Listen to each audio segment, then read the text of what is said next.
Bugün sinkopa haqqında danışacağıq. Sinkopa xüsusi bir ritm şəklidir. Musiqi əsərində qüvvəli hissənin zəif hissəyə keçirilməsinə deyilir və 3 növdə olur. Xanə daxili sinkopa, 2 xanə arası sinkopa və pauzadan sonra alınan sinkopa.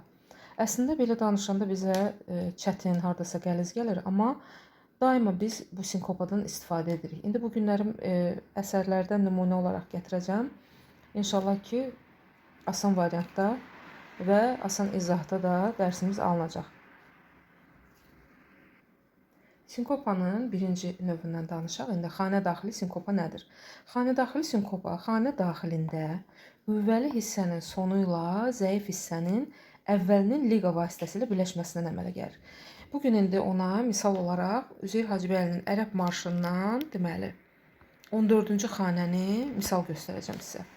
Burada artıq xanədən də bəllidir ki, ortadakı notun üzərinə aksent qoyulub. Yəni baxın, qüvvəli hissə zəif hissəyə keçib. Normalda qüvvəli hissə həmişə öndə gəlir. Amma burada vurğu ortaya düşür. İfada da bilinir bu. Ram param dararam ram param. Baxın, bu əvvəl nə vəziyyətdə olub? Əvvəl olub do, fa, fa, sol. Yəni sadə versiya. 1 və 2 və 1 və 2 və. Gördünüz, güclü aksent xanənin əvvəlinə düşdü və 3-cü nota düşdü. İndi tərifdə necə deyir? Xanə daxilində qüvvəli hissənin sonu ilə, baxın, qüvvəli hissənin sonu haradır? Bu nota düşür. Qüvvəli hissənin sonu ilə zəif hissənin əvvəli liqa vasitəsindən birləşir. Gördünüzmü? Xanənin ortasındakı 2 8-lik not birləşərək çərək not şəklində, baxın, burada əsərdə verildi. Ona görə də 2 8-lik burada birləşib çərək nota çevrildiyinə görə güclü hissə deməli xanənin ortasına düşür. Yəni burada sinkopa yaranır. Fərqli bir ritm yaranır. Ram param. Baxdınız, görürsünüz? Burada yəni not olduqca aksentli şəkildə ifa olunur. Yəni buna biz sinkopa deyirik. Müəyyən əsərlərdə rastınıza çıxacaq. Çalışın öz əsərlərinizdə bu sinkopanın növündən axtarıb tapa biləsiniz. İkinci 2 xanə arası sinkopadan danışacaq.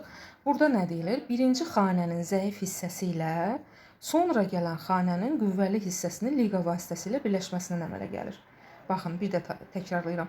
Birinci xanənin zəif hissəsi ilə sonra gələn xanənin qüvvəli hissəsinin liqa vasitəsi ilə birləşməsindən 2 xanə arası sinkopa yaranır.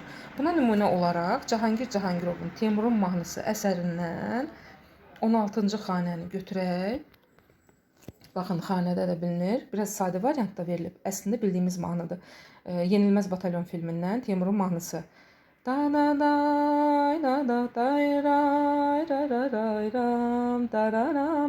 Yəni burada əsərin ölçüsü deməli 4-2-dir. 1 və 2 və 1 və 2 və. Görürsünüz? Xanədə 2 xanə arası, yəni baxın, bu xanənin güclü, zəif hissələridir. Xanənin deməli zəif hissəsi ilə, yəni sonluğu ilə ikinci xanənin güclü hissəsi liqa vasitəsindən birləşdi və fərqli ritm yarandı. Gördünüzmü? Burada da yəni 2 xanə arasında sinkopa yarandı. Sinkopanın 3-cü növü isə pauzadan sonra alınan sinkopadır. Burada pauza xanənin qüvvəli hissəsində yaranır və bilirik ki, xanənin əvvəli qüvvəli hissədir. Pauza olduğuna görə qüvvəli hissə keçir pauzadan sonraya. Yəni bunu biz Azərbaycan Respublikasının dövlət himnindən nümunə olaraq götürək. Sinkopanın 3-cü növü pauzadan sonra alınan sinkopadır.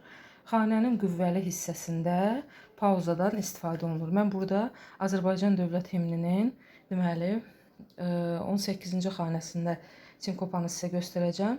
Es dararam dararam. Yəni bu hissədə, qüvvəli hissədə pauzadan istifadə olunub. Nəinki əsərlərdə, bütün rəqslərimizdə demək olar ki, rəqslərimizin çox hissəsində sinkopadan istifadə edirik. Nəlbəki olsun, innabı olsun, yəni həmişə diqqət edin, pauzadan yaranan sinkopada öncə ayaq vururuq, sonra melodiyaya başlayırıq. Dadam daram, dara dara da da da da dam və yaxud da innabı olsun. Bara bara bada badam, dara dara dararam. Yəni bu pauzadan yaranan sinkopadır. Eyni zamanda bir daha qeyd edirəm, sinkopa xüsusi bir ritm şəklidir. Yəni bəzən improvizalarda sinkopalardan çox istifadə edirlər ifaçılar. Məsəl üçün kəsmə var. Ay xanım xanım mahnısı. Danananam dararadaram dararadaram dararadaram. Amma bunu improvizasiya zamanı, yəni ifaçı öz zövqünə uyğun olaraq sinkopalarla ifa eləyir. Darararam ba bararam ba bararam ba dararadaram.